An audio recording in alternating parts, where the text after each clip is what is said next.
to lead the Broncos to an offensive touchdown, but the defense was able to pick up the slack, sacking Derek Carr 4 times and returning Carr's only interception for a touchdown. The Broncos improved to 5-0 with the 16-10 win over the Raiders. Stephen A., how concerned should this Broncos team be with number 18? I think they should be incredibly concerned, personally, Skip, Molly, because here's the deal. Your running game, C.J. Anderson, Ronnie Hillman, combined for only 43 yards on 18 carries. They didn't even average 2.5 yards a carry. If you're not running the football, you're putting that much more pressure on Peyton Manning. Those 2 interceptions he threw, by the way, to the ageless wonder that is Charles Woodson, who never had an interception in his career against Peyton Manning. 2 39-year-olds. That's pretty good. Right? 2 39-year-olds is Charles crazy. Woodson is phenomenal. Phenomenal, considering his age and the position that he plays and what he was able to do. Excuse me. And that second interception was spectacular. And that was a flooded ball on the part of Peyton Manning. There was no zip, a lot of air under that ball. Charles Woodson read it all the way, went over there and snatched it out of the air. I give him a lot of credit for that. But nevertheless, the fact is that Peyton Manning, some of his passes, I know, Skip, you religiously say he never had the strongest of an arm to begin with, but some of these passes are quite alarming in terms of how long it takes them to get to their destination. And I look at it from that perspective, the absence of a running game, the fact that, again, Oakland, we're talking about a team that's real weak against tight ends.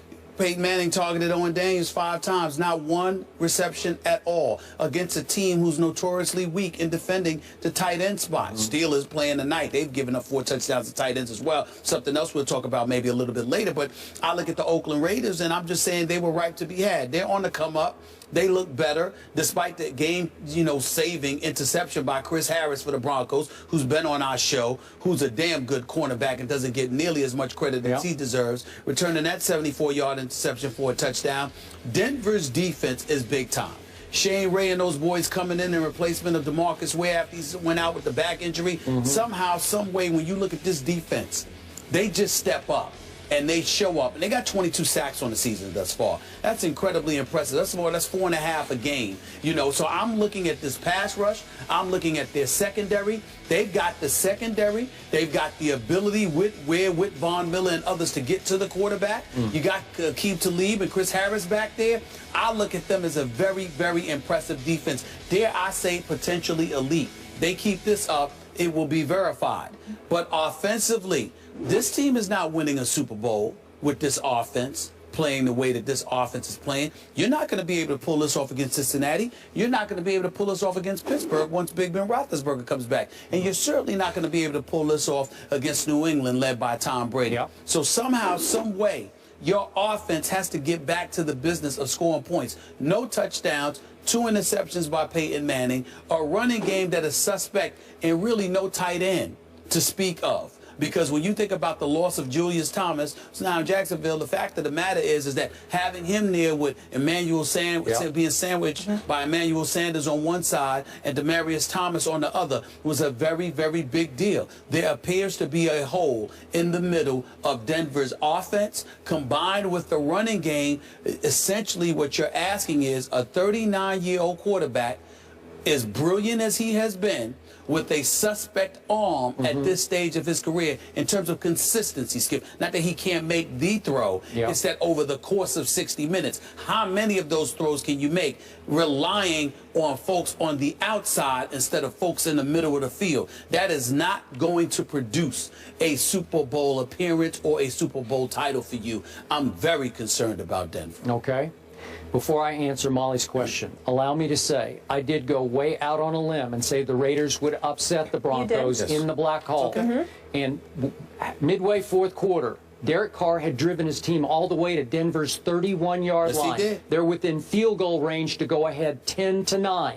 And on 3rd and 5, you talked about it. He threw it to Chris Harris Jr. I don't know what Derek Carr was thinking, and it goes 74 yards the other way, and they lost. That's how close Oakland was to pulling that game off. I still love this young Raiders team. It's coming, and obviously Denver's offense is going down. It's going south right now. But now we're back to the question. Am I ready to jump off this bandwagon? Is it time for panic in Denver, Colorado? Absolutely not, because of everything you just said. we've got to give Peyton Manning a big break. He has next to no running game to complement his mediocre arm. He's always had a mediocre arm, but he's often had a decent running game, especially in Denver. The last, what was it, 7 or 8 games last year down the stretch in Denver? I thought they had the best rushing attack in pro football. And now you get 43 yards against the Raiders yesterday. Now you're averaging 71.6 yards a game. Do you realize if that held for the whole year, that would be Denver's franchise low for a season in its history? You have to go all the way back to 1961 when they averaged 77.9 yards rushing a game. Right. They're way under that at 71.6 now. Well, that's shocking to me. That's reason for panic. Right. You've gone from the best rushing attack to, I think, the worst rushing attack? Really? Yeah, I agree, but Skip, allow me to go back to my initial point, my major point, rather, about all of this. It's a football field. We watch the football game on TV, and we're not appreciating how wide a football field really, really is. And so when you look at it from that perspective and you're thinking about questions about the arm strength of a 39-year-old who wants experience for neck surgeries, okay? And your target, your main weapons are on the outside. You give him nothing in the interior, and you give him not to say Owen Daniels is nothing, but you give him virtually nothing compared to what you once had, at least at this particular moment. It appears that way. Nothing in the middle and nothing behind him to run the football. By the way, we didn't even get into the offensive line, which has been suspect all year long. They switched Columbus and some other guys in and out trying to change bodies on the offensive line. So let me get this straight. I'm Peyton Manning. I'm 39 years of age. We've got me on this football field.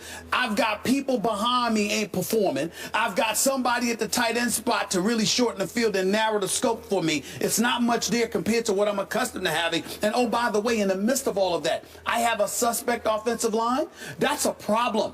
And so to me, it just speaks to the greatness, like you said, of a Peyton Manning, because to me, I find it miraculous that he's doing what he's been able to do in terms of moving the change, dictating pace, chewing up the clock, making sure his defense gets some rest. Peyton Manning is helping out in ways that people don't even realize, because what happens is the defense isn't overwhelmed because they're exhausted from being out on the field every minute because their offenses are walking 3 and out. But he's not producing points the way we're accustomed to seeing him, because for some reason the combination of John Elway and Gary Kubiak didn't address his needs as much as they tried to address the team's needs. So can I get to the bottom line, which is 5-0? I mean, they're 5-0, right? Peyton Manning is 5-0. I mean, that's pretty great given everything we just said. Well, him, Fran Tarkenton, Tom Brady, the only one who's done it more than 4 times in their career. We get all of that. The flip side to it, Skip Bayless, is this. When you're that great, we're not measuring you by what you do in the regular season. We're expecting, with greatness, we get to leapfrog and anticipate what you are going to do when moments count. Come to me and talk to me if Jay Cutler's 5-0, okay? Talk to me if a Carson Palmer is 5-0. Talk to me when guys like that are 5-0. But somebody who has a history of regularly being a dominant fixture in the regular season, forgive us. You're measured against your own greatness. It's not an insult to you. So, yesterday against an up-and-coming, rugged, Rough Rider defense, that Oakland Raider defense, hey, Khalil Mack is no joke. I know Khalil Mack is no joke. Justin Tuck is no joke. You said the defense. You didn't say 2 people, okay? Charles Woodson's still no joke. Well, I know Charles Woodson is no joke. So here's the point. Against that defense at their place, Peyton Manning goes 22 of 35 for 266. I'll take him over Brandon Weeden. I got to tell you, if you give me Peyton Manning next time the Cowboys play at your Giants, I'll take it. That's not exactly a ringing endorsement. Well, but I'm just saying, really? I'll take it. Okay, so yesterday he had 0 touchdowns and 2 interceptions. I think a lot of this overreaction to poor Peyton, this gnashing of teeth, is fantasy madness. It's fantasy inspired, and the world has gone fantasy mad. But it's like, he didn't throw a touchdown pass. What is he up to now? I don't even know. I've lost track. Is he 6 and? I don't know, but he's won 2 games this season without scoring an offensive touchdown. Yeah, it's got like 7 interceptions. Yeah. Okay. So my point is, everybody's fixated on the low touchdown passes because the world needs Many fantasy owners need Peyton to throw lots of touchdown passes, right? And he's not throwing touchdowns. Oh, my God, he's washed up. But the only number I care about is 5 and 0. Well, Skippy's got 6 touchdowns, 7 interceptions. Okay, Let me say this to you. I don't pay attention that much to fantasy football. Maybe we should. Because I got news for you. It matters from the perspective of looking at him and his level of production and what position he's been placed in. When you talk about the New England Patriots, you talk about Super Bowl. When you talk about the Dallas Cowboys, you talk about Super Bowl aspirations. One of the reasons we haven't really focused on the Cincinnati Bengals, if we're being honest, is because we don't really believe in them as of yet, because they don't produce in the postseason. So what I'm saying to you, when you even with Eli Manning, we can sit up there and talk about how he led the league in interceptions 3 times in his career, but he's also got 2 rings. So somehow, I don't know how, but he I'm does. just saying, somehow, yeah, you Elite. do. He knows how. Spell it. All the bottom line is this: you know that there is a possibility that Eli Manning is going to be there when it counts. Peyton Manning is supposed to be there when it counts. And what we're seeing is a defense that can propel them. And we're asking the question: can this team take you to a Super Bowl? And we both know with the way this offense is playing, that answer is hell no. Hell no? Hell no. Wow. Okay. As we mentioned, the Broncos have won 2 games. Yeah, what's that saying? Well, San Diego, it says you're going to get a home playoff game. Kansas City, San Diego, Oakland. Really? What, you want a cookie? I want a home playoff Kansas City game. I got secondary one. is decimated. Jamal Charles is out now. The Oakland Raiders on the come up. Well, and San Diego, we're trying to discover whether or not they're relevant. They get Antonio Gates back today We'll after find his out. 4-game suspension. Yep. God bless him. Can I get this nugget out I really like? The Broncos have won 2 games this season without scoring an offensive touchdown. The rest of the league, 0 wins when failing to score a TD on offense. Team effort? Good nugget. Can I get a cookie? Defense. I like it. You get a whole bag of cookies. Yes. All right, the Eagles didn't have that issue. Their offense was explosive against the Saints. Is this the offense that we have been waiting for? Our former Eagle, Eric Allen, will join the desk. Back in a few.